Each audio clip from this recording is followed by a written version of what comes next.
Buenas noches, continuamos entonces con las mesas en este evento de investigaciones en humanidades hoy, aportes y resultados. Ahora entraremos a la mesa la inteligencia artificial y las humanidades, logros y retos. En esta mesa contamos con la presencia de Ricardo Boll, quien va a presentar una ponencia titulada Una evaluación de la inteligencia artificial para definir vulnerabilidades frente a desastres en el sistema turístico peruano. Luego contamos con la presencia de Víctor Krebs, quien va a brindar una ponencia titulada Educación, Deseo e Individuación en la era de la inteligencia artificial. Luego, finalmente, tenemos la presencia de Pedro Faverón, quien brindará una ponencia titulada Inteligencia ancestral y virtualidad cibernética, aportes del pensamiento indígena frente a la utopía tecnocientífica.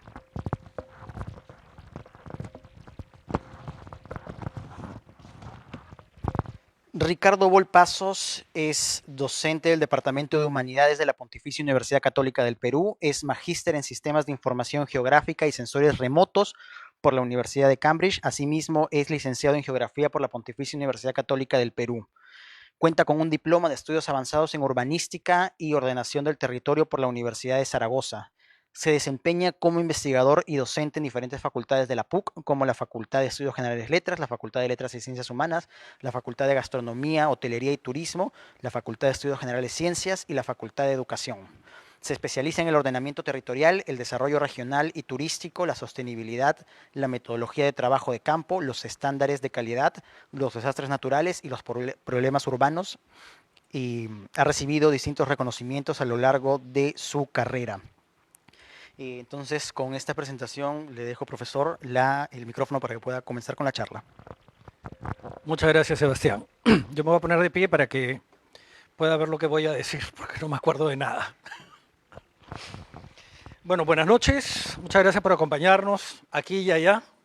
Y bueno, yo voy a hablar un poquito de esta cosa que parece que da tanto miedo en la academia, ¿no? La inteligencia artificial. ¿Cómo la podemos usar? ¿Para qué? ¿En qué casos novedosos, digamos, podríamos usarla?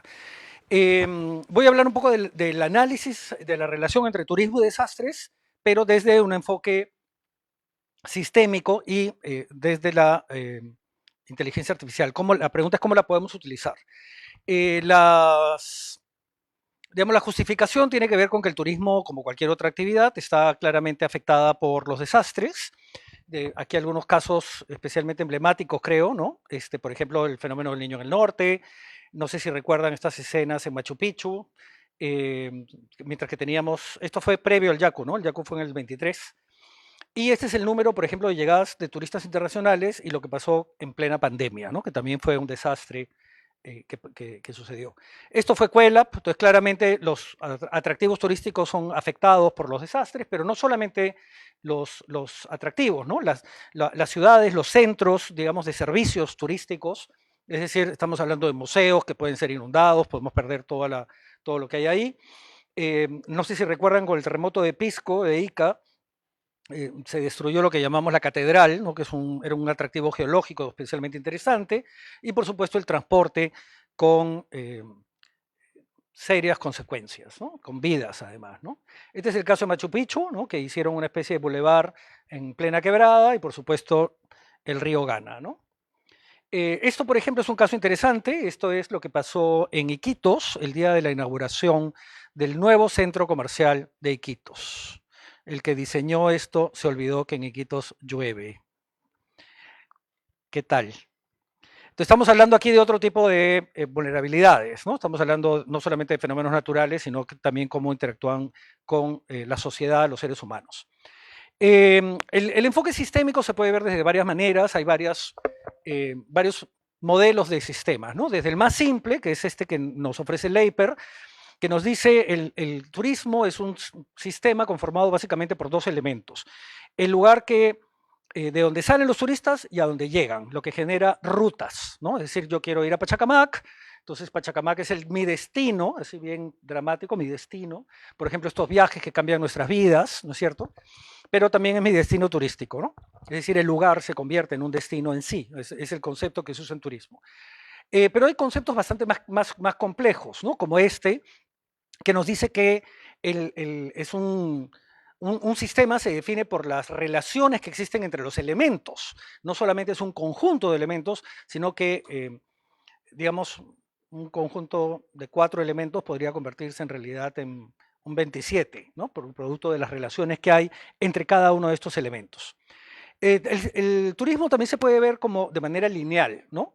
Una cadena de valor en la que el turista o la experiencia turística va de manera lineal, que en realidad no es así. Pero digamos que es una conceptualización, ¿no? Una intelequia. También podríamos llegar a ver sistemas más complejos como estos. Entonces, claro, la pregunta es cómo analizar sistemas complejos con la neuronita que tenemos. Entonces, aquí es donde inteligencia artificial tal vez pueda hacer la diferencia. Mi propuesta es un sistema como este, que está basado en otros, que dice que tenemos una oferta, que tenemos una demanda. La oferta está compuesta ciertamente por los atractivos, pero no solo por los atractivos, también por los servicios clásicos como hospedaje y alimentación, pero otros más. Lo que podríamos llamar transporte o accesibilidad. La información, que es importantísima y que mucha gente confunde con la promoción, ¿no? Por ejemplo, en el caso peruano, lo que hace PromPerú. Disculpen que hable rápido, pero hay un montón de temas. Si alguien quiere, me para. Y luego la demanda, que muchas veces está limitada al número de turistas, ¿no? Esta obsesión, más turistas, más turistas. Y estamos olvidando la teoría que nos dice que la demanda no es solamente el número, sino también el comportamiento, es decir, lo que va a definir el tipo de turista. Es decir, hay turistas que quieren no hacer nada y descansar, y hay turistas más bien que quieren bailar, comprar, hacer cosas, interactuar con la población. Entonces hay que ver el comportamiento social, económico y ambiental, no solo porque eso va a definir el tipo de turista, sino también porque eso va a generar un impacto en la sociedad, en el ambiente y en la economía, deseado o no deseado. Entonces, yo lo que he hecho es hacerle unas preguntas a ChatGPT y a DeepSeek, en este caso estoy solamente con 2 plataformas, y hacer una comparación de la calidad de la información que me ofrece. La primera, que es la más famosa, me dice, sí, el sistema turístico, a las 2 les pregunto exactamente lo mismo y comparo resultados a todo esto. Entonces el ChatGPT me dice, sí, hay una demanda y hay una oferta. Luego hay una superestructura que también está aquí, por si acaso, arriba, que es la que controla el sistema, y estas interacciones se dan sobre un territorio. Entonces me dice, sí, hay una superestructura, hay lo que llamamos un espacio geográfico, fíjese qué interesante que se parece mucho al que yo propongo, pero me trae un elemento más que es el transporte y la conectividad, porque lo que está haciendo es apelar a la fuente de Leiper, que es un clásico en la literatura, digamos, a nivel histórico, no es que nos basemos en ese realmente. Mientras que DeepSeek me dice, no, tenemos oferta, tenemos demanda, tenemos la superestructura, pero me trae otros conceptos o al menos con otro enfoque. Ya no me dice ese lugar a donde voy a llegar, lo que podríamos llamar un destino, sino que me dice, estamos hablando de una comunidad receptora y además un medio ambiente. Es decir, la comunidad está en este sistema natural.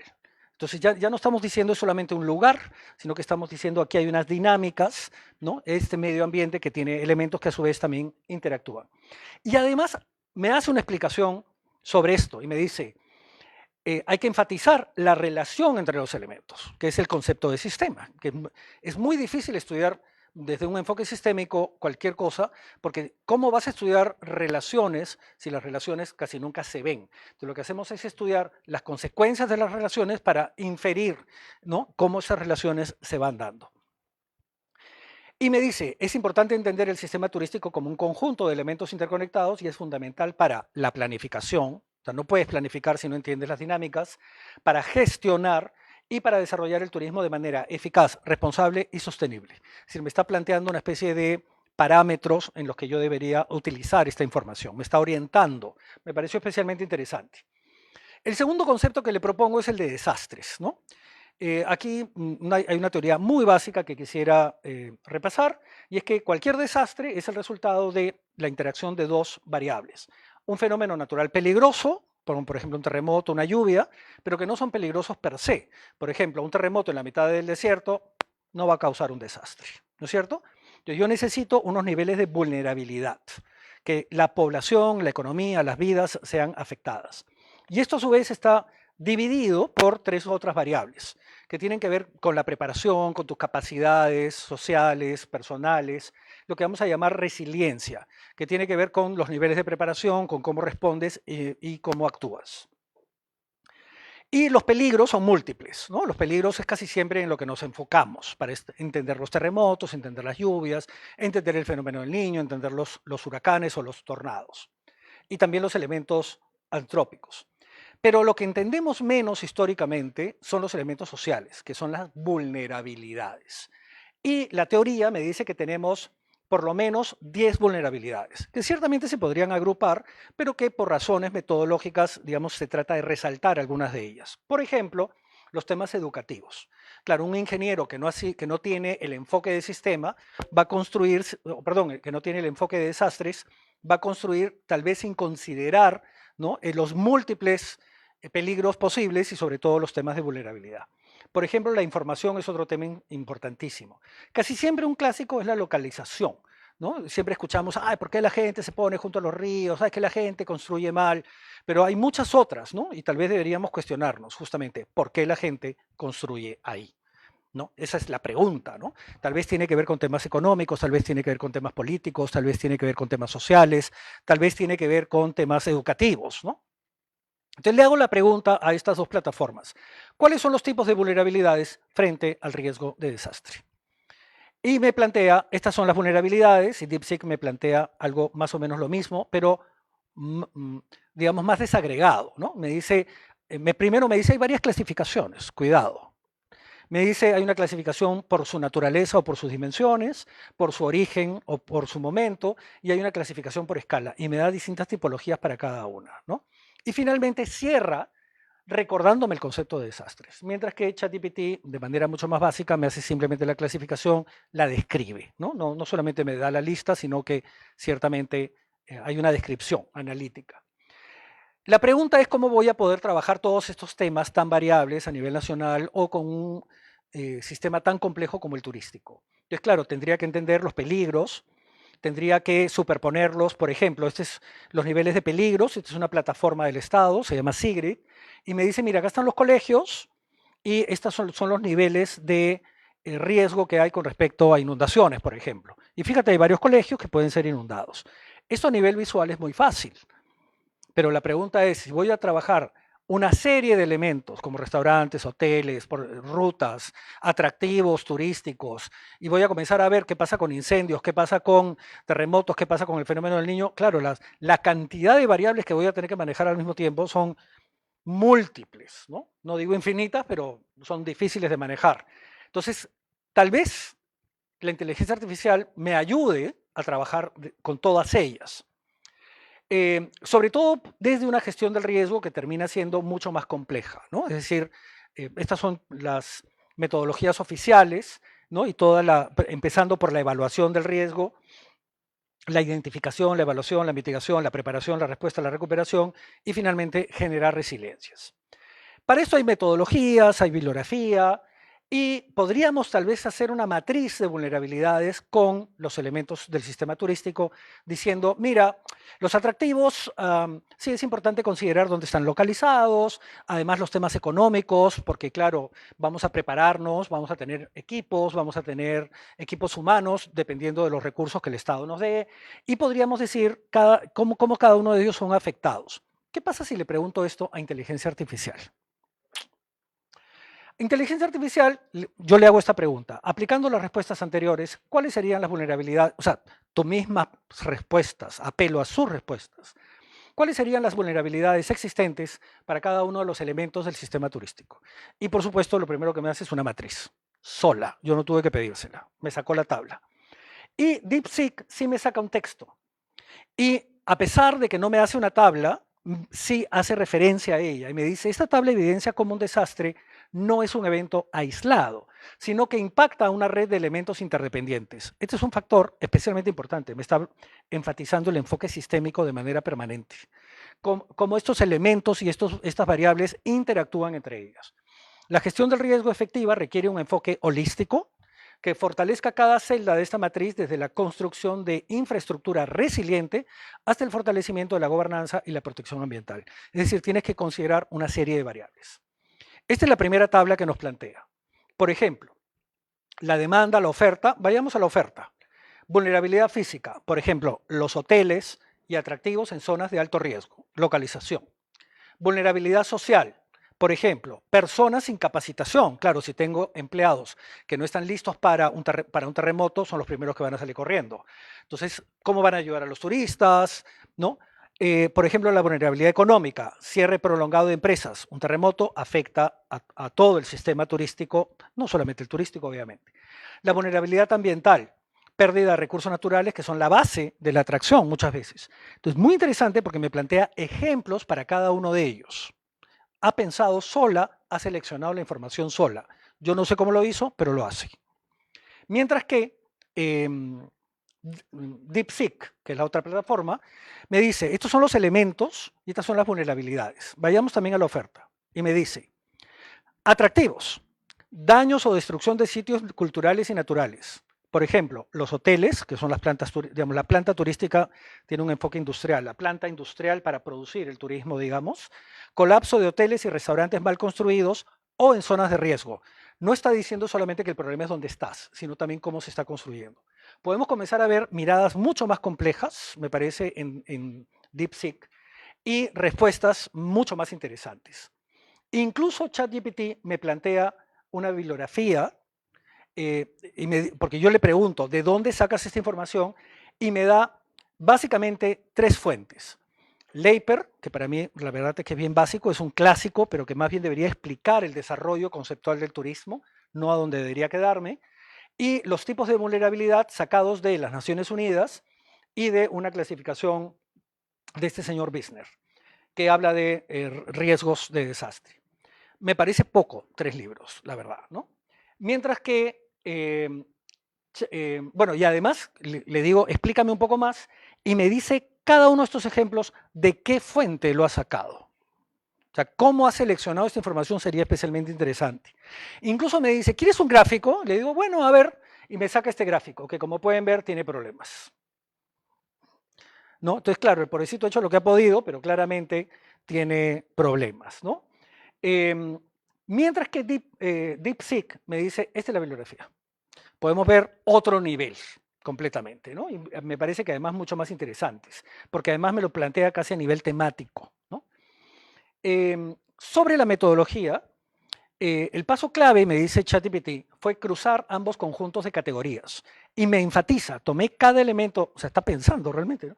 Tomé cada elemento del sistema turístico y lo analicé desde las 5 dimensiones, o sea, la base del concepto de una matriz.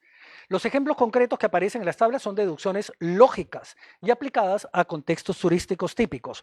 Está agarrando clichés, lamentablemente, o sea, aquello que aparece más en las fuentes tal vez no sea lo más interesante para mí, más bien me interesaría de repente sacar aquello que es atípico, pero que usualmente otros autores han ignorado.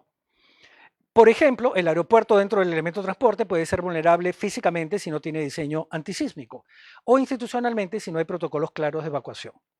DeepSeek, en cambio, me hace una reflexión y me dice, en esencia la tabla es el resultado de un ejercicio de aplicación analítica cruzando dos marcos conceptuales, no está cruzando solamente variables, está cruzando marcos conceptuales, sólidos, o sea, sólidos en el sentido de que son apreciados por otros autores probablemente, y ampliamente reconocidos para crear una herramienta visual que permite identificar puntos débiles de forma sistemática. No enfatiza, porque ya sabe cuáles son los problemas y las resistencias, y me dice, no es una copia. Empieza defendiéndose, ¿no? Sino una elaboración basada en fuentes autorizadas. Muy interesante. ¿Cuál es la propuesta de investigación que estoy planteando? Continuar esta investigación, porque, claro, el papel aguanta todo. Entonces creo que sería especialmente interesante acercarme a los actores y ¿cuánto tiempo me queda? Perdón. Gracias. Y es que quisiera contextualizar esto, ¿no? En algunas áreas encontramos profesionales muy bien formados, que son los que están en el campo, los que están trabajando. Por ejemplo, en medicina, en arquitectura. En el área de turismo, lamentablemente, gran parte de la gente que trabaja en turismo es gente que se ha hecho a sí misma. Es decir, que hace 20 años trató de sacar a su familia adelante con un pequeño hotel y hoy día tiene 7 hoteles. Pero no es gente que necesariamente ha conceptualizado, que no ha pasado por procesos reflexivos, analíticos en una universidad, ¿no? Y menos aún pasando a la investigación. Entonces es gente que tiene mucho valor, pero que tiene digamos, una mirada muy pragmática. Entonces, ¿cómo planificar el turismo y cómo planificarlo frente a los desastres cuando esta gente lamentablemente tiene que estar trabajando en el mostrador, tiene que estar atendiendo turistas? Entonces, tal vez ChatGPT o estas plataformas como DeepSeek me permitan generar información y reflexiones más prácticas que mandarlos a leer informes técnicos, recomendaciones de instituciones, organizaciones internacionales, reglamentos. Tal vez esta sea una muy buena oportunidad para validar estos resultados con cada uno de los actores y reflexionar sobre ellos. Es decir, ¿tú estás de acuerdo con esto? ¿Coincides? ¿Qué piensas de estos resultados, de estas recomendaciones? ¿Qué piensas de la metodología de ChatGPT? Porque finalmente ChatGPT parece casi un juego, ¿no? Es una cosa de descubrimiento, mientras que agarrar el reglamento nacional, el Plan Nacional de Desastres, pues es mucho más árido. Para esto pretendo proponer el uso de inteligencia artificial para la elaboración de productos de discusión justamente con ellos y acortar procesos de análisis de una gran cantidad de variables, ¿no? E indicadores para presentar estos resultados en formatos amables y atractivos a la misma comunidad, digamos, a los actores relacionados con el turismo, ¿no? Desde el propio Estado, a la comunidad receptora, a la gente que trabaja en turismo. Esta es un poco mi intención. Creo que además hay que validar estos resultados con cada uno de los actores porque es indispensable, incluso tal vez con los propios turistas, ¿no? Para ver qué opinan de esto. Así que hasta aquí llego. Cualquier sugerencia será bienvenida. Muchísimas gracias.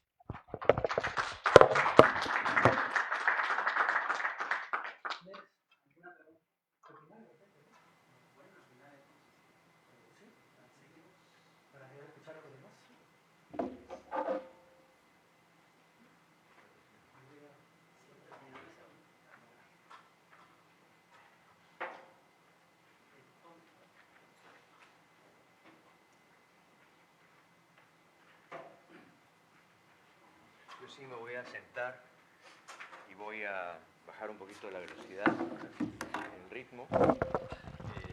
Voy a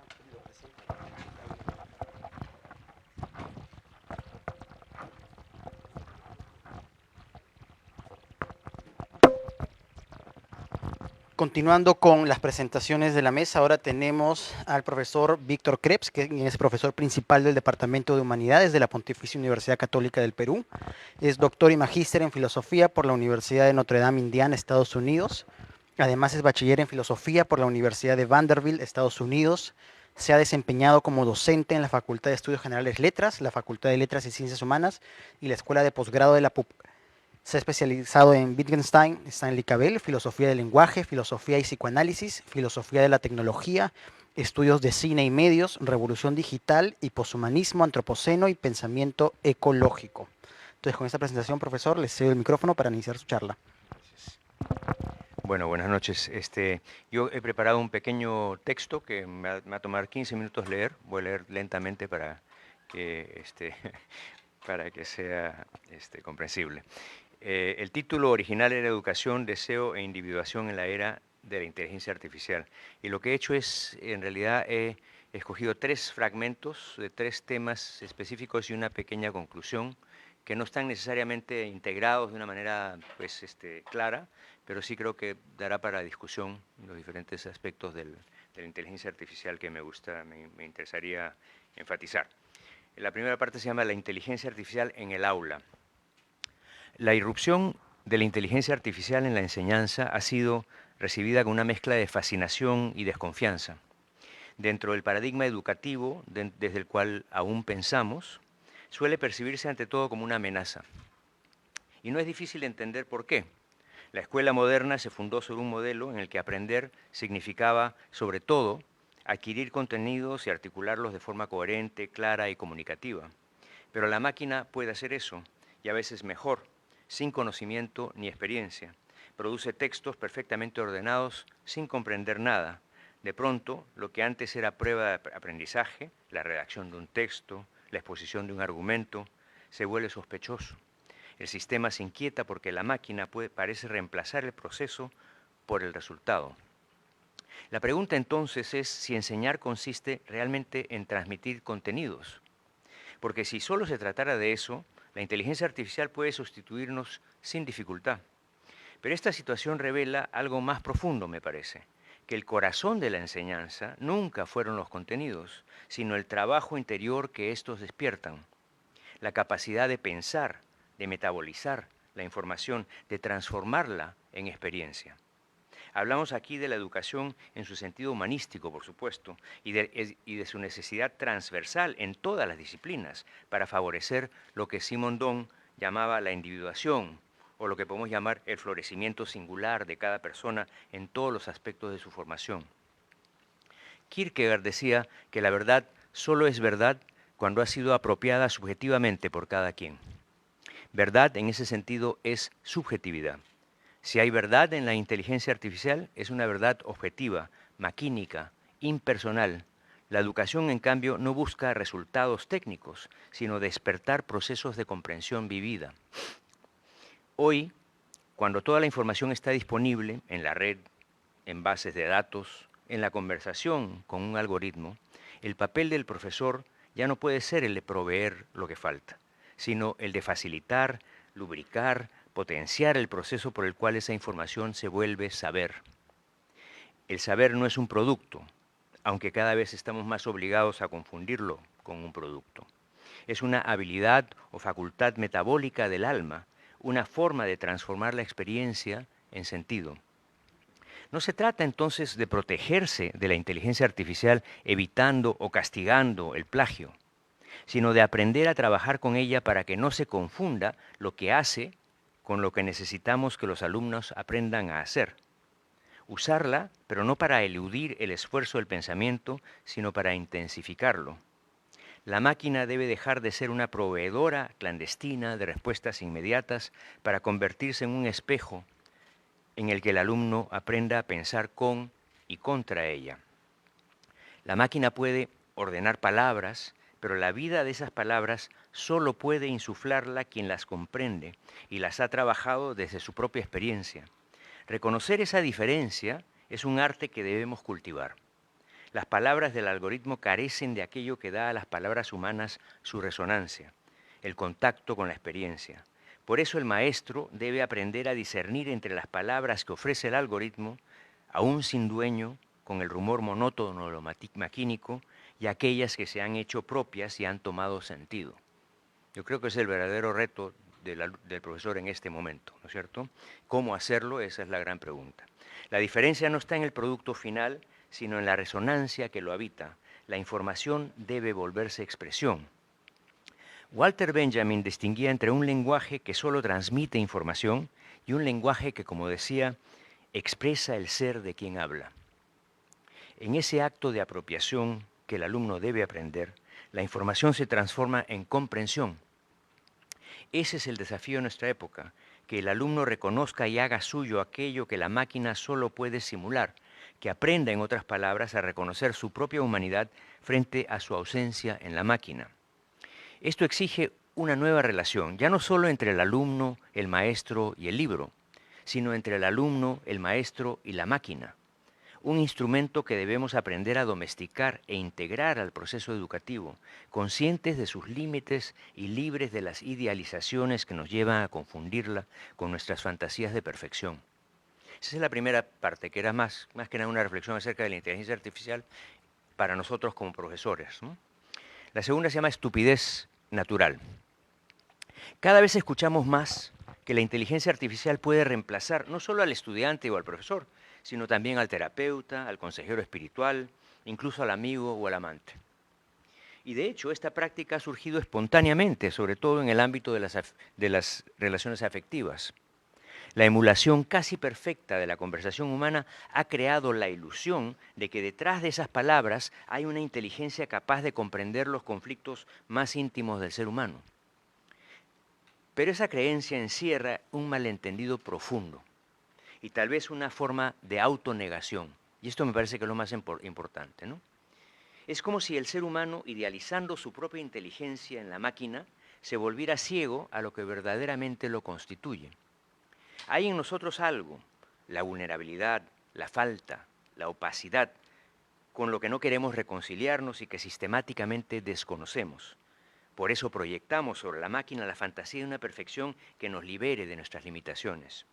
Al hacerlo abandonamos lo que nos distingue, que es la capacidad de sentir, de titubear, de transformar el dolor en comprensión. Y las consecuencias de ese abandono está teniendo efectos importantes en todos los ámbitos de la vida humana.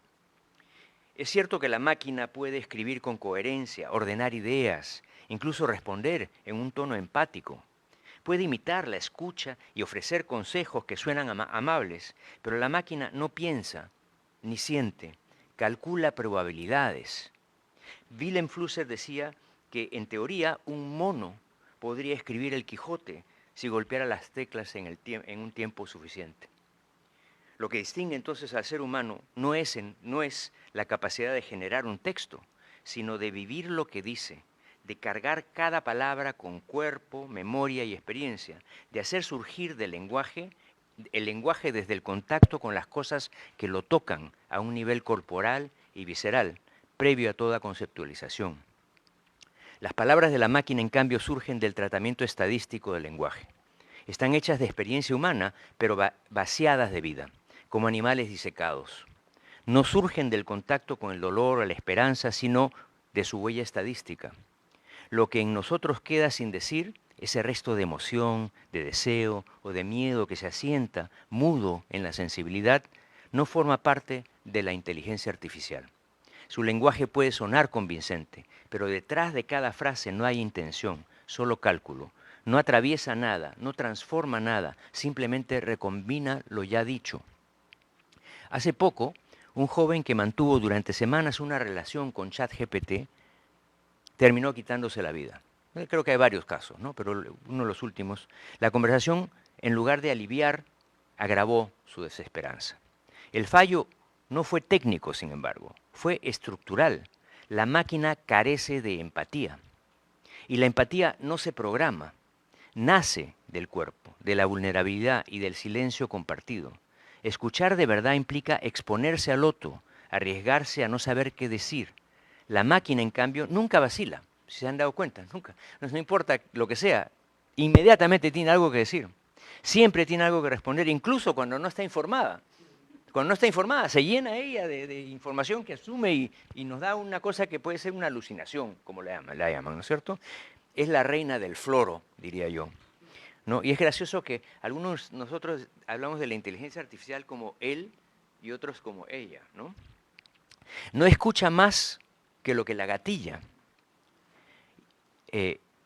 Pero la escucha humana se alimenta precisamente de la vacilación, de esa pausa en la que el sentido no está prefijado, sino que simplemente aparece. Esa apertura es lo que desaparece con el sistema. Todo está dirigido hacia la optimización. En nosotros todo contacto con el mundo nos transforma. Tocar es también ser tocado. Ver es también ser visto. Al tener cuerpo estamos expuestos, atravesados por lo que nos rodea. La máquina, en cambio, no participa de esa reciprocidad.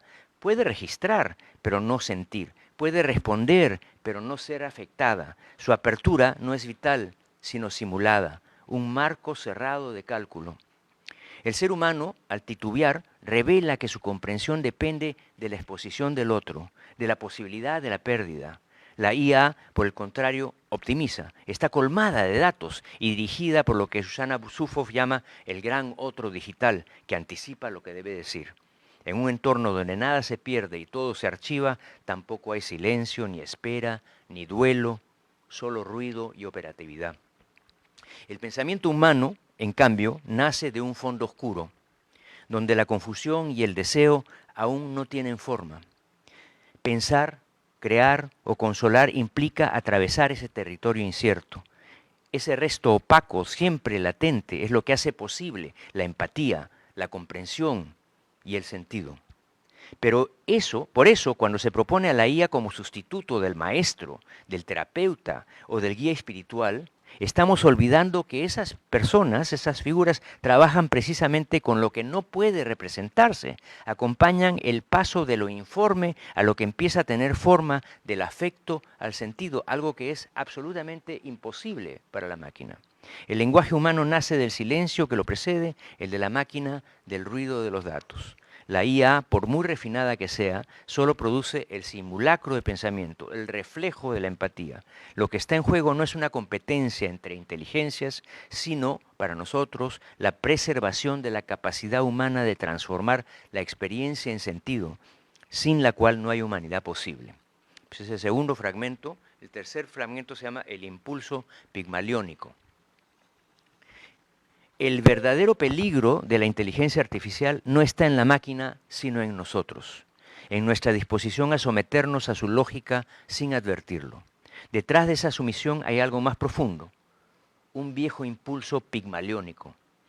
Pigmalión, ustedes recordarán, es el mítico escultor que decidió reemplazar el estremecimiento de su amor por Afrodita con una estatua perfecta, a la que pudiera amar sin riesgo de rechazo, sin exponerse a su propia vulnerabilidad. En ese gesto se cifra una tendencia persistente en el ser humano, protegerse de lo incierto, negar la fragilidad, la pérdida, la temporalidad. En suma, la mortalidad. Quizás la confianza en la imagen, en el producto técnico, no sea sino el síntoma de ese complejo pigmaliónico, la negación de nuestra limitación y de nuestra finitud. La técnica moderna y hoy la inteligencia artificial prolonga ese sueño, esa fantasía. Una inteligencia sin cuerpo, una conciencia sin sufrimiento, una humanidad sin fin. Es una forma de huir de la herida que nos constituye. Pero ese impulso, esa imaginación pornográfica que busca poseer la imagen sin dejarse tocar por la vida, se ha vuelto una ceguera colectiva. Adoptamos, sin notarlo, una claridad sin ambigüedad, una transparencia sin sombras. La lógica de la optimización y de control, guiada por la eficacia, se ha infiltrado en nuestras maneras de pensar y vivir en todos los ámbitos de nuestra experiencia. Como observa Jonathan Crary, vivimos en el régimen de 24/7, 24 horas, 7 veces al día, 7 veces a la semana, bajo la luz permanente de las pantallas, en un presente sin interrupciones donde la noche ya no tiene lugar. Lo que parecía luminosidad y eficiencia, un mundo siempre accesible y visible, se ha convertido en una forma sutil de servidumbre. Basta mirar el aula o la oficina, la jornada sin final, el correo que nunca duerme, el teléfono que nos despierta antes de que el cuerpo despierte. Todo permanece encendido, todo exige respuesta. Vivimos sujetos a una urgencia constante, a una velocidad que en realidad no nos pertenece, pero que nos agobia. El tiempo maquínico elimina el intervalo y con él la posibilidad de interioridad, la pausa, la demora, la sombra, condiciones necesarias para el pensamiento, la imaginación y el deseo, se vuelven sospechosas e improductivas. En esta cultura del rendimiento continuo, incluso el descanso se cuantifica, el silencio se llena de notificaciones y la lentitud se vive como un defecto. Vivir sin sombras es como deslizarse sobre la superficie de lo inmediato sin profundidad ni memoria. Ese tiempo sin pausas que parecía prometer libertad nos condena a una vigilia incesante en la que nada madura ni se retira. Es también una colonización de nuestro pensamiento. La inteligencia artificial encarna el ideal de un mundo sin espera, sin error, sin demora. Un mundo donde la duda es un fallo y la ambigüedad una deficiencia que debe corregirse. Pero el pensamiento humano necesita precisamente esos intersticios, los intervalos, los silencios, las zonas de sombra, donde la mente puede divagar, asociar, imaginar. Al suprimirlos, el tiempo maquínico no solo acelera la vida, sino que vacía la interioridad. Esa mentalidad se extiende a la cultura entera, incluida la universidad. Allí donde la relación entre maestro y alumno se vuelve transaccional, medible, evaluable, el aprendizaje se reduce a producto y la originalidad a un índice. La lógica administrativa sustituye la experiencia del saber por la gestión del rendimiento. La educación se pliega al tiempo continuo de la máquina que borra la frontera entre día y noche, trabajo y reposo, pensar y fantasear. Solo tenemos que ver a los alumnos las vidas que viven, ¿no? En la que día y noche, trabajo y reposo, pensar y fantasear están confundidas, no hay lugar para el reposo. Por eso el peligro no es la inteligencia artificial, sino, como dijo Guillermo del Toro hablando de su Frankenstein, la estupidez natural, el olvido de lo que nos hace vivos. Al identificarnos con la transparencia maquínica, negamos nuestra opacidad, nuestro límite, nuestra contingencia, negamos en suma nuestra mortalidad. Frente a esta lógica, la tarea del educador y de la universidad adquiere un nuevo sentido. Proteger los espacios donde lo humano aún puede sostener la fragilidad del pensamiento frente a la presión de la transparencia. La universidad fue y debe volver a ser un lugar de juego, de demora, de conversación, un tiempo que se abre al sentido, no una empresa sometida al tiempo maquínico del capitalismo de vigilancia. Y termino con esta pequeña coda en la que introduzco un tema del que no he hablado pero que podríamos conversar, la importancia de soñar. La máquina no sueña porque no está conectada con el fondo del que brotan las imágenes y las ideas, ese Hades silencioso y profundo donde lo informe busca forma y la vida se vuelve pensamiento. Su operación no toca la oscuridad de donde nace el sentido. Soñar, como decía Bion, es la función que mantiene viva la mente, el proceso por el cual lo inasimilable se transforma en experiencia y la pérdida en palabra. En un mundo que acelera y coloniza incluso la noche, la tarea de la educación es preservar ese intervalo donde la mente puede demorarse, callar, escuchar. Enseñar no es competir con la máquina, sino cuidar lo que ella no tiene, la vulnerabilidad, la pausa, la respiración del alma, de donde toda sorpresa y novedad, donde cualquier renovación es posible. Soñar es lo que nos mantiene abiertos a lo desconocido, a la oscuridad que nos da forma. Y tal vez sea eso lo que hoy necesitamos aprender de nuevo, que salvar el sueño es salvar la posibilidad misma de pensar, de sentir y de seguir siendo humanos. Gracias.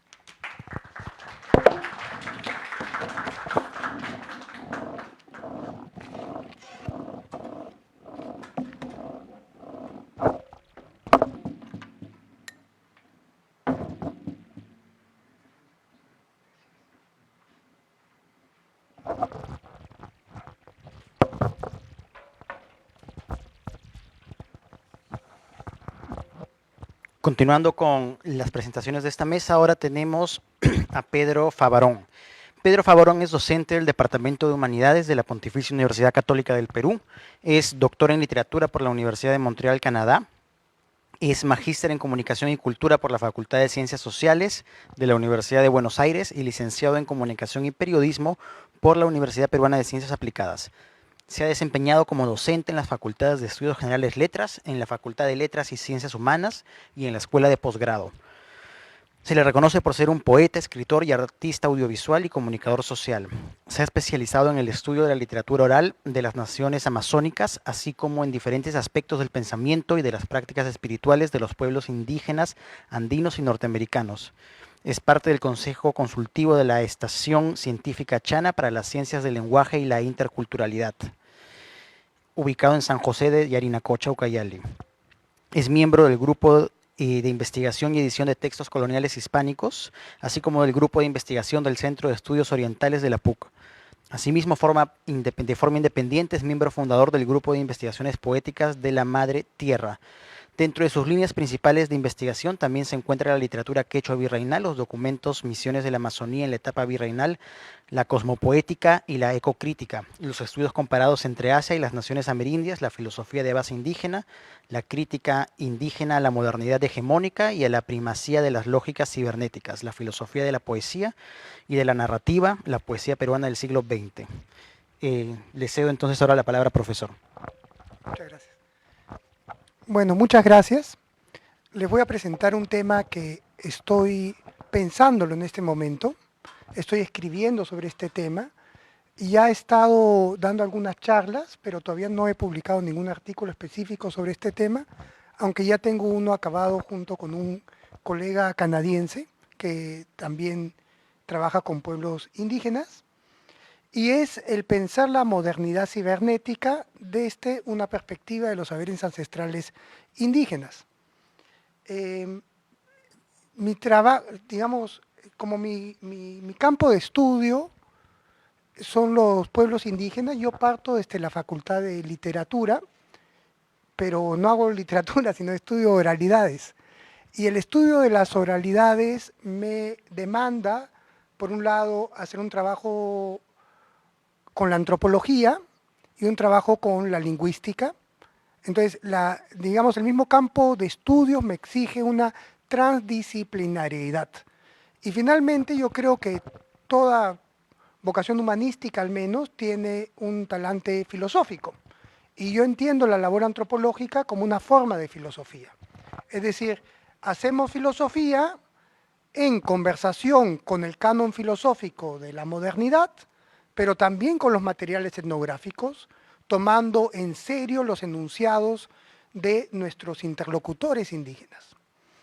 Y en mi caso, digamos, yo soy casado con Chunum Bencho, que es una mujer artista del pueblo Shipibo Conibo. Esto lo menciono porque tiene repercusiones en mi metodología y en mi acercamiento teórico, porque desde una perspectiva indígena, los procesos de individuación de los que hablaba el profesor Krebs no se pueden dar o no se pueden entender al margen de nuestra inserción en una red de parentesco. Y la familia de mi esposa es una familia que ha practicado la medicina ancestral desde hace muchas generaciones. Entonces, cuando yo hablo, tengo que honrar doblemente mi pertenencia al mundo académico, pero también mi inserción dentro de una red de parentesco indígena. Y lo que me propongo es dejar de pensar sobre lo indígena, o sea, de describir qué es lo indígena, porque me parece que eso no me compete a mí, ¿no? Son los propios miembros de los pueblos indígenas los que deben decir quiénes son. A mí lo que me compete, o como lo que me interesa hacer, es pensar en diálogo con el territorio, en diálogo con las plantas, en diálogo con los sabios indígenas, y desde ahí pensar la modernidad desde ese doble posicionamiento, ¿no? Entonces, pensar críticamente esto que yo llamo modernidad cibernética. Entonces, ya he empezado a dar primero una definición de lo que yo entiendo por la práctica antropológica, en su talante filosófico, que tiene una sólida base etnográfica, pero va más allá de lo etnográfico. Es decir, desde lo etnográfico, pensar la modernidad. Y he hablado de una modernidad cibernética porque yo no, digamos, discrepo un tanto de la propuesta de Lyotard de que ya hemos pasado a una posmodernidad. No porque discrepe de las cosas que dice Lyotard, pero sí de su tesis fundamental de que podemos hablar de una etapa de superación de la modernidad. Yo no estoy convencido. Es decir, yo lo que creo es que hemos pasado de una modernidad humanística a una modernidad cibernética en la que se experimenta una primacía de lo que Heidegger llamaba las lógicas cibernéticas. Lo que dice Heidegger, hasta donde yo humildemente lo he llegado a comprender sin ser filósofo y sin saber alemán, es que él dice la tesis marxista de que la tecnología puede ser usada tanto para la opresión como para la liberación es parcialmente verdadera, pero no al fondo del pensamiento cibernético, al fondo de la técnica. Cuando yo hablo de la primacía de las lógicas cibernéticas, me refiero a una modernidad hegemónica, porque hay múltiples modernidades, a una modernidad hegemónica en el que la valoración ontológica se da desde fundamentalmente principios de productividad y eficiencia. Es decir, lo que no es productivo y eficiente pasa a ser desechado, pasa a ser un ser infravalorado y muchas veces descartable. Entonces, me interesa pensar en el peligro que eso representa para la salvaguarda del humano. Y en ese sentido, mi preocupación o las investigaciones actuales se alinean con 3 puntos que interesantemente están siendo defendidos por el Papa Francisco y ahora por el Papa León XIV. Y esto lo digo un poco risueñamente porque yo me sentía al margen de la Iglesia y de pronto los temas que yo toco están en la centralidad canónica de la nueva Iglesia. Yo me siento muy contento por ello, ¿no? He vuelto como el hijo pródigo, ¿no? Entonces, son los temas de, por un lado, tanto el Papa Francisco como León XIV han puesto mucho empeño en la defensa de la casa común, en la cuestión ecológica. En segundo punto, en la escucha de lo que podemos aprender de los pueblos indígenas. Y, en tercer lugar, los peligros de deshumanización de esta modernidad cibernética. Ahora bien, yo creo que cuando el Papa sigue hablando, el Papa León XIV, de inteligencia artificial, yo lo invitaría humildemente al Papa a dejar de lado ese término, porque yo creo que cuando hablamos de inteligencia artificial vamos al pierde, porque estamos asumiendo, desde la tradición inaugurada en la época de Descartes y Hobbes, que inteligencia es igual a cálculo. Y yo creo que esa es una visión muy empobrecida de lo que es la inteligencia.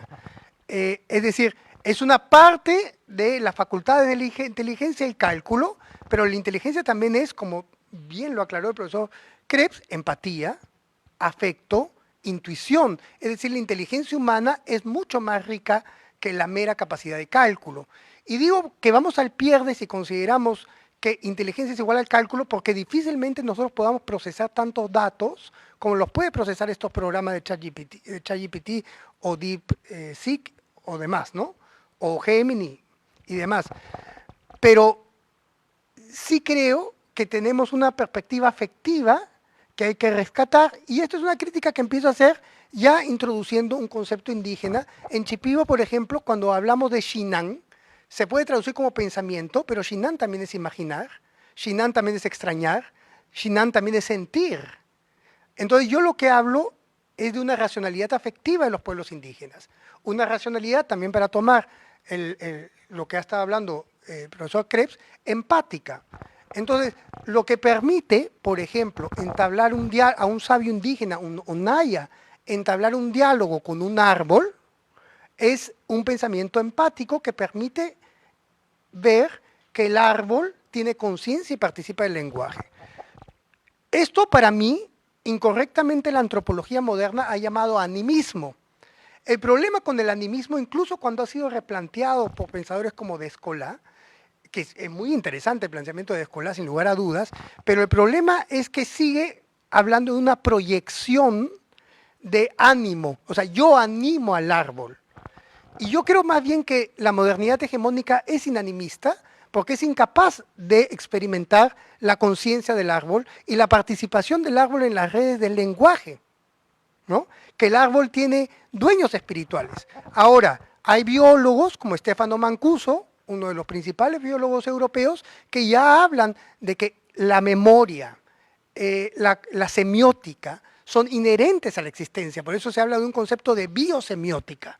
Yo he postulado una superación de la biosemiótica desde el punto de vista indígena con el concepto de cosmosemiótica, porque cuando hablo de cosmosemiótica hablo de la relación también con lo que en Shipibo se llama Ibo de las plantas, ¿no? Es decir, que las plantas tienen dueños espirituales que, para poderlo expresar, podría ser extendidos como una suerte de figura antropomórfica que encarna la conciencia colectiva de una especie, el pensamiento de enjambre de una especie, con el cual es posible, desde el punto de vista indígena, mantener diálogos en estados trascendentes de la percepción, no solo con el consumo de sustancias vegetales visionarias, sino también en sueños, ¿no? El sueño, desde una perspectiva indígena, tiene una validez epistémica porque permite acceder a otro tipo de vínculo para obtener el conocimiento, ¿no? Entonces, por un lado, invitaría a superar, en conversación con lo indígena, la idea de inteligencia artificial, y lo otro que invitaría a superar es que, en buena medida, la Iglesia Católica, en influencia deísta, sigue concibiendo que los únicos portadores de alma somos los seres humanos. Y desde la perspectiva, y por eso creo que ontológicamente le va a resultar difícil, y ahora voy a explicar por qué, hacer una crítica más completa a la inteligencia artificial si no se abre a la idea de que todo tiene alma. Bueno, hace poco el Papa León XIV hizo una oración pidiendo al Espíritu por un bloque de hielo. Evidentemente esto despertó ¿cómo se dice? Despertó urticaria, digamos, entre el lado más conservador de la Iglesia, pero es algo que nosotros venimos viendo desde hace mucho tiempo, ¿no? Entender que todo comparte el brillo del espíritu y la participación en la semiótica. Y esto de ninguna manera está enfrentado con las propias enseñanzas evangélicas. Acuérdense, por ejemplo, cuando están en la barca, Jesús y los discípulos, Jesús duerme y empieza la tormenta y los discípulos dicen, maestro, despierta que nos ahogamos. Y Jesús, ¿qué hace? Despierta y le habla a la tormenta y la calma con su palabra. Si Jesús calma con su palabra la tormenta, significa que la tormenta tiene una capacidad, una conciencia y una capacidad de responder a los enunciados realizativos del ser humano. Bueno, en este caso de Jesús, ¿no? Un ser humano excepcional, pero humano en pleno sentido, según la propia enseñanza de la Iglesia, ¿no? Dios y humano en pleno sentido, ¿no? Entonces, no creo que esto esté reñido, sino que está reñido con la alianza del deísmo con la Iglesia, que puede ser superada, en tanto el paradigma mecanicista está siendo superado. Y más bien podría buscarse la tradición franciscana, como hizo el Papa Francisco, pero también la tradición del cristianismo céltico, ¿no? Del catolicismo irlandés, que tanta influencia tuvo en el medioevo tardío. Entonces, pero también se podría hacer en diálogo y escucha con los pueblos indígenas. Y ahora voy a plantear dos críticas más concretas a dos aspectos fundamentales de la modernidad cibernética y del proyecto de la utopía tecnocientífica o transhumanista, ¿no? Cuando me refiero a la utopía tecnocientífica, me refiero al proyecto expresado, por ejemplo, en el libro Homo Deus de Harari, de que el ser humano adquiera superlongevidad, superpoderes y superconocimiento en base a su fusión, interacción con las máquinas, en base a las interfaces cerebro-ordenador e incluso a la ingeniería genética, ¿no? Y a la comprensión, para mí bastante prefilosófica, de entender la muerte como un problema meramente técnico, ¿no? Como un problema vacío de metafísica, vacío de peso ontológico. Entonces, este proyecto transhumanista, que es un poco, a mi entender, faraónico, hasta cierto punto delirante, tiene que ser tomado en serio por la filosofía, no solamente porque hay filósofos en buena parte de las universidades que lo están pensando unidos al proyecto transhumanista, sino porque además hay una élite tecnofinanciera con gran capacidad de toma de decisiones, con gran poder económico y tecnológico que está tratando de imponer esta agenda. Y esto no es teoría conspirativa, simplemente basta escuchar los discursos existentes. Entonces, parte de este proyecto de utopía tecnocientífica reside en la idea o en el proyecto del Internet de todas las cosas, ¿no? Que todo tiene que estar conectado a un chip, que todo tiene que estar conectado a la red. Para, o sea, digamos, las condiciones de posibilidad de realización de la utopía tecnocientífica depende de la implantación del Internet de todas las cosas, cosa que cada vez estamos más cerca de ello, ¿no? Pero depende de que cada ave tenga un chip, cada árbol tenga un chip, cada televisor tenga un chip, cada ser humano tenga un chip, ¿no? Instalado dentro, ¿no? Ya lo tenemos en el celular. Obviamente, ojo, yo estoy reconociendo mi propia inserción transhumanística, ¿no? Yo también uso celular, yo no puedo trabajar sin el celular, yo también uso el ChatGPT. Esto no es un discurso neoludita, como al final voy a explicar, ¿no? Es un discurso de atemperamiento, de cómo atemperamos, de cómo conjuramos las partes difíciles o las acechanzas de este proyecto, para usarlo desde una perspectiva que no implique la deshumanización, sino que implique la salvaguarda de todo aquello que, a pesar de que no es productivo y que no es eficiente, nos constituye nuestra humanidad. Entonces, el Internet de todas las cosas, desde una perspectiva indígena, parte de una premisa ontológica falsa, que es que las cosas, los seres, no están conectados y que debemos conectarlos. Desde la perspectiva de la mayoría de los pueblos indígenas, los seres ya están vinculados, ya están conectados, porque todo tiene conciencia, porque todo tiene alma, porque todo participa de las redes semióticas. Esto no significa de que exista una armonía así tipo idealismo romántico entre el ser humano y la naturaleza. Más bien implica que todo debe ser respetado porque todo tiene agencia. Por ejemplo, hay un término que a veces suelen, chipivo, que a veces suelen que a veces suelen traducir como respeto, que es onsa tanti, y que no es exactamente respeto. Onsa, o sea, yo me acerco a un árbol con fuerza espiritual y es onsa tanti. Onsa es peligro, tanti es tranquilo, ¿no? Hay que acercarse tranquilo porque al tener fuerza, al tener agencia, al tener espíritu, es un peligro si me acerco sin tranquilidad. Entonces, por ejemplo, cuando el abuelo de mi esposa, que era un sabio, ¿no?, cortaba un árbol para hacer canoa, le hablaba al dueño espiritual del árbol para explicarle por qué lo estaba cortando, para visitar a sus parientes, para pescar. Y el dueño del árbol accedía a que ese árbol sea cortado solamente porque había habido una negociación, una diplomacia cósmica, un respeto, ¿no? Entonces, el hecho de que todos estemos vinculados no significa, normalmente, ¿qué se decía? El animismo es para conjurar, para no conjurar nuestros miedos primitivos, ¿no? Más bien, al sacar el alma del mundo, estamos conjurando nuestros miedos y estamos pensando que las cosas no merecen acercarnos con ellas con respeto. Porque si el árbol es solamente un objeto, significa que su valor está dado por su finalidad. El martillo tiene valor porque me permite clavar un clavo.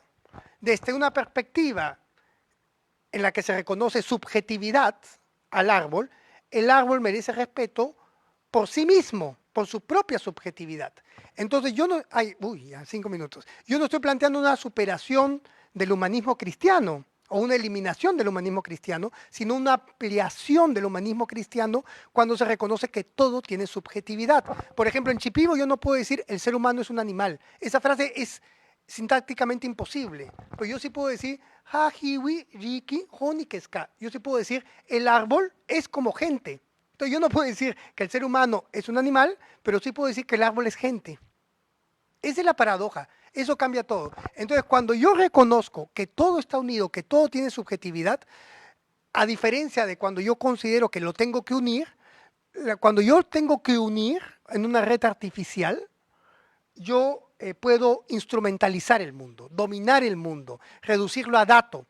Cuando yo reconozco que todo ya está unido, eso amerita un respeto, una no dominación, una relación de poder descentralizada. Entonces, por eso digo que el proyecto de Internet de todas las cosas nace de una ontología, una premisa ontológica espuria. La otra cosa es cuando hablamos de la condición de posibilidad de la virtualidad, ¿no? Yo estoy acá y al mismo tiempo estoy en mi pantalla conversando con 3 amigos a la vez. Estoy en un estado de ubicuidad, ¿no? Yo digo que eso es posible, según la enseñanza indígena, no porque la tecnología lo posibilite, sino que es una posibilidad del alma. El alma puede estar en más de un lugar al mismo tiempo. En los sueños, por ejemplo, uno se desplaza por los mundos suprasensibles y puede incluso anticipar el futuro. Puede encontrarse en espacios en los que es posible hablar con el alma de las plantas, con el dueño de las plantas. Entonces la virtualidad es una facultad del alma. Y esto puede parecer que yo me lo estoy inventando, ¿no? Pero eso está en la poética de los cantos medicinales. Por ejemplo, hay una palabra que se llama cano. En el Shipibo cotidiano, cano significa la armazón de la casa. En el Shipibo de los diseños Kene, de los diseños geométricos, cano es el trazo principal. Pero en los cantos medicinales, es decir, en el Shipibo poético, porque hay varios registros del Shipibo, en el Shipibo poético, cano es conexión. Y un día le pregunto a mi tío Eloy, un médico, tío, ¿qué es tu cano? Y él me dice, su casa está llena de cables, ¿no? De luz, de electricidad. Me dice, ¿ves los cables? Sí, ese es mi cano, así es mi cano. Mi cano es como un cable. Ellos cantan de antenas que captan ondas suprasensibles. Es decir, la metáfora de la tecnología ya está presente en el pensamiento indígena, porque lo indígena no está al margen de la modernidad. Lo indígena participa de la modernidad de una manera heterogénea y nos está mostrando cómo participar de la modernidad heterogéneamente, sin perder nuestras raíces, sin perder nuestro vínculo territorial, ¿no? Entonces, nada más, como ya no hay mucho tiempo, nada más para acabar, esto no es una crítica a la ciencia, ni es una crítica a la técnica en sí misma. Es una crítica, por un lado, al positivismo, que pretende que todo el ser puede ser expresado en términos técnicos. Y esto es un delirio, pues. Yo no puedo expresar el amor nada más en base a la presión evolutiva, ¿no? sería muy triste, ¿no? El amor es algo más, el amor es lo que me hace a mí ver la subjetividad del otro, lo irreemplazable del otro. Y eso tiene que ser expresado en términos poéticos. Entonces, yo creo que desde las humanidades, y en mi caso particular unas humanidades que dialogan con lo indígena, hay un peligro cuando caemos en la jerga técnica que nos exige el Scopus, por ejemplo. Y yo sé cómo, yo publico en Scopus todo el tiempo, sé cómo lidiar con ellos porque estoy refugiado en lo indígena, justamente, que me permite todavía hablar de espiritualidad. A otros se les debe ser más difícil hacerlo. Pero no podemos, como decía Guy Debord, no podemos combatir la alienación con técnicas alienadas, ¿no? Si queremos combatir desde las humanidades la primacía del discurso positivista, hay que hacerlo con un talante poético, por un lado. Y por otro, no es una crítica a la cibernética en sí, sino a reconocer los peligros que en sí trae, reconocer las transformaciones que en sí trae y ver cómo podemos hacer una tecnología indigenizada, en el sentido que reconozca nuestra pertenencia a la red sagrada de la vida, nuestra pertenencia a la madre tierra, y que no se base en la dominación, sino en la responsabilidad cosmoética que tenemos de cuidar del resto de seres vivos. Ya, entonces, esa es mi participación.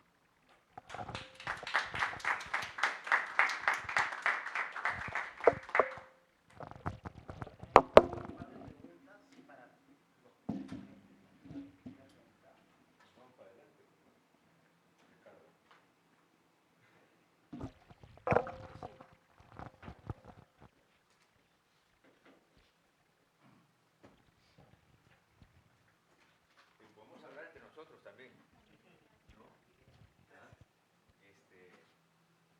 Me ha encantado esa analogía del Internet de las cosas con yo creo que llaman la simbiosis cósmica, ¿no? O sea que en realidad lo que uno podría entender que está tratando de hacer el Internet de las cosas es reducir esa red orgánica viva, ¿no es cierto? Esa red orgánica viva, reducirla a los parámetros bueno, no quiero llamarlo ciencia porque no quiero hablar mal de la ciencia, pero es la visión esta de productividad, ¿no? de extractivismo, que está aliada con esa visión de la red Internet. Claro, pero como decía, no creo que sea, hay que tratar de definir que no es la ciencia en sí misma, porque podemos caer en un discurso que termina siendo, sí, sino es una ciencia atrapada por el mecanismo que yo creo que ya se superó y sin embargo no nos hemos dado cuenta. Ahora, el enfoque sistémico justamente apunta un poco hacia eso, ¿no? No sé si tienen preguntas o comentarios, que agradeceremos. Sí, reacciones.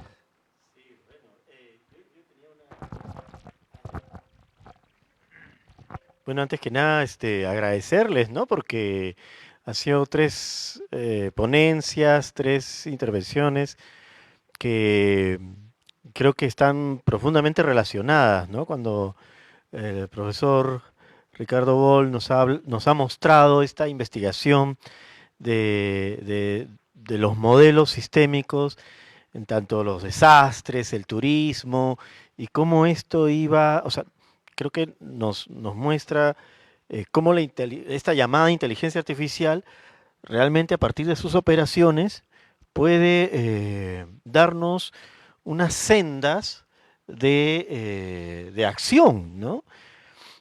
Pero siempre con sin olvidar la pertinencia pues, de lo humano que integra, que desarrolla y que lo permite pues, llenarse de esa experiencia que mostraba el profesor Krebs para que tenga esa enunciación una verdadera base, ¿no? Entonces mi pregunta a los tres sería, cada quien desde su campo lo pudiese responder.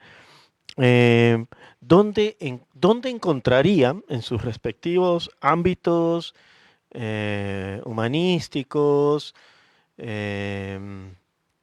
dónde encontrarían la integración de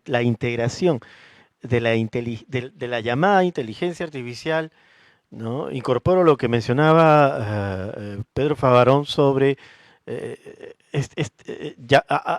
no llamarla inteligencia artificial, de repente este sistema operador que nos permite realizar muchas acciones. ¿Dónde encuentran ustedes esa integración en sus respectivos campos de conocimiento e investigación? ¿Y dónde encuentran esa distancia, ¿no? ¿Dónde encuentran la integración y dónde encuentran también una orilla eh, eh, pues inatravesable, ¿no? Esa sería la pregunta.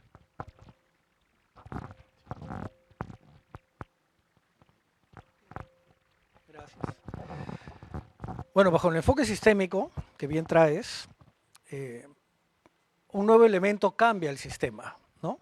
A partir de esas interacciones. Y yo creo que eso es lo más rico de la inteligencia artificial en este momento, ¿no? Que está permitiendo reflexiones como las que acabamos de escuchar, ¿no? Si nos cuestiona, nos obliga a salir del área de confort, ¿no? Nos obliga a tocar temas nuevos, con nuevos enfoques, con nuevos temores que son necesarios, ¿no? Y creo que lo importante es justamente no olvidar ese diálogo, ¿no? O sea, como vieron también en mi presentación, yo estoy evaluando sus resultados, ¿no? Estoy viendo la pertinencia de sus resultados. Eso no sería posible sin el trabajo de la inteligencia artificial. Yo tendría que apelar, digamos, a todo un proceso que también he vivido, por eso es que lo puedo evaluar ahora, ¿no? De revisar los conceptos básicos, de entender a los autores, los diferentes enfoques que cada uno tiene, dependiendo de sus espacios, dependiendo de sus tiempos, ¿no? Los tiempos que vivieron, en fin, ¿no? De sus intereses personales también.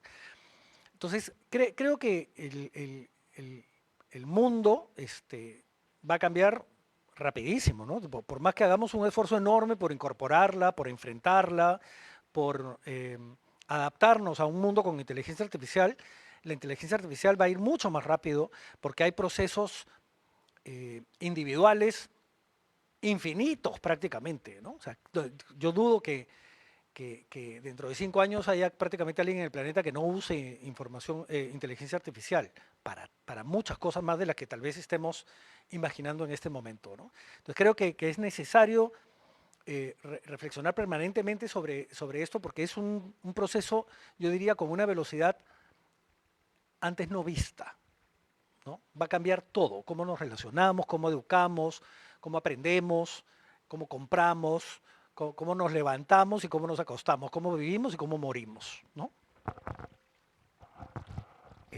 Sí, bueno, tantas cosas que decir, pero me parece que una de las cosas que me vienen a la mente es algo que dice Bernard Stiegler. Bueno, Yuk Hui también es otra de las voces que hablan acerca de esto, de cómo la técnica ha sido desde el principio de la humanidad parte de su evolución y que nosotros, por razones varias, hemos reprimido esa influencia y que lo que está haciendo la inteligencia artificial y estos desarrollos tecnológicos es haciéndonos tomar conciencia de cómo siempre nos hemos constituido a través de estas extensiones, estas prótesis que creamos con las tecnologías, ¿no? Entonces, eso es lo primero, el darnos cuenta que eso que estás viendo tú, que dices que nada va a poder estar libre de la inteligencia artificial, bueno, nada ha podido estar libre de lo tecnológico nunca. Y entonces el reto siempre es evaluar qué cosa es lo que eso está haciendo. Y como dice también Stiegler, ¿no? Siguiendo a Derrida y a Platón, ¿no es cierto?, es que la tecnología es un fármaco.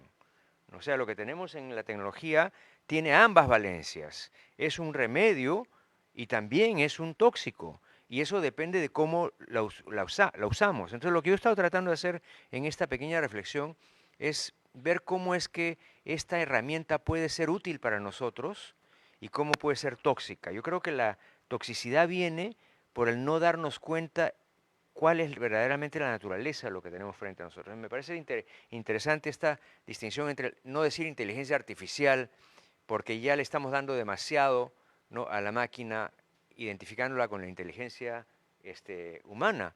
Pero a mí me parece que también es otra forma de verlo, es que el énfasis está en lo artificial. Es una inteligencia artificial, no es la inteligencia natural. Y la diferencia está, ¿no es cierto?, en que la inteligencia artificial tiene limitaciones, limitaciones que el ser humano no tiene, y la inteligencia artificial tiene poderes que el ser humano no tiene. Entonces el haber creado esta inteligencia tiene como propósito una potenciación en nosotros, pero esa potenciación tiene sus peligros. Y entonces los peligros tienen que ver con el tipo de reflexión que hemos estado haciendo, ¿no es cierto? O sea, cómo es que hacemos el trabajo del ser humano sin que se subordine a la máquina. Y lo que a mí me parece que es peligrosísimo y muy atemorizante es lo que está pasando en todos los ámbitos iba a decir de la universidad, pero también de la universidad, ¿no? De la sociedad, en la que estamos subordinando el modo de pensamiento del ser humano al modo de pensamiento de la máquina, o sea, la inteligencia humana a la inteligencia artificial. Y lo estamos haciendo sin ninguna reflexión, ¿no? Porque es tan útil. Ah, ya, y los alumnos son los primeros. Ah, puedo hacerme el ensayo en un ratito y ya. Pero lo que tienen que aprender es a distinguir eso que produce la máquina de lo que uno puede producir. Y esa a mí me parece que es la tarea del maestro ahora en función de eso. Retomando lo dicho anteriormente por los que me han antecedido, los profesores que me antecedieron, lo de la fusión, las transformaciones psicolingüísticas generadas por la técnica, eso ha existido siempre y estamos en un proceso que no creo que estemos magnificando todavía las transformaciones psicolingüísticas que está produciendo.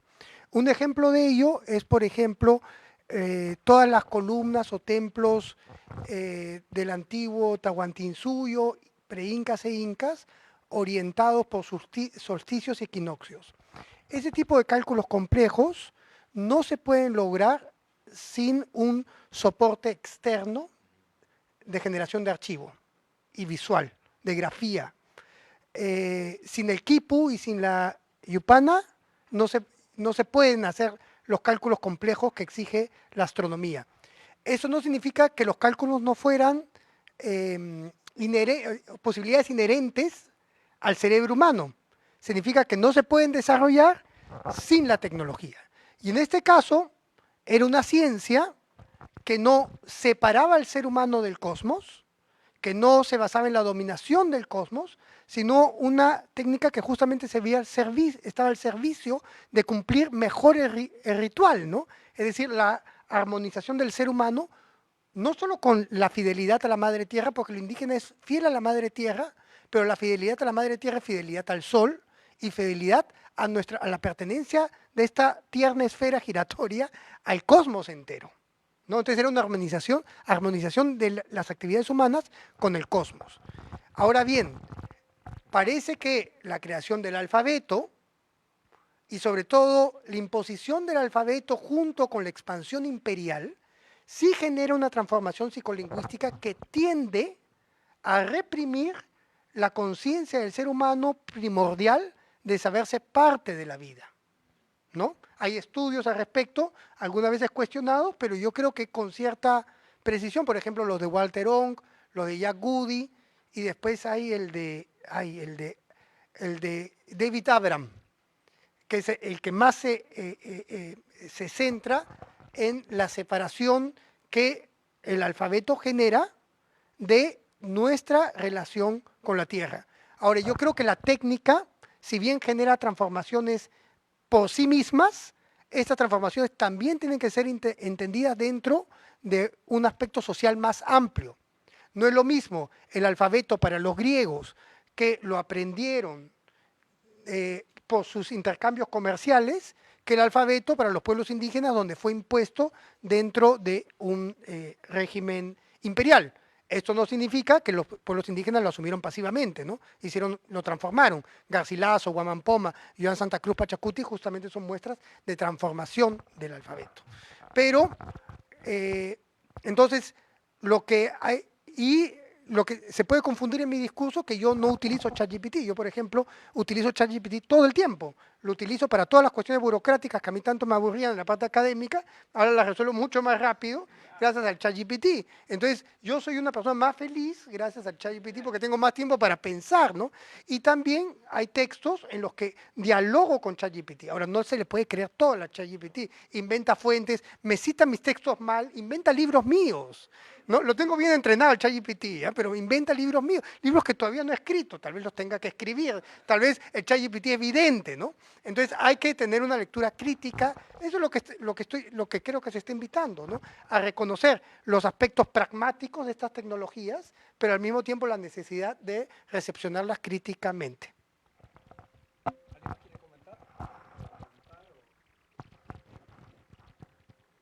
Bueno, nada, nos vamos entonces. Gracias. Gracias por acompañarnos. Sebastián tiene que decir.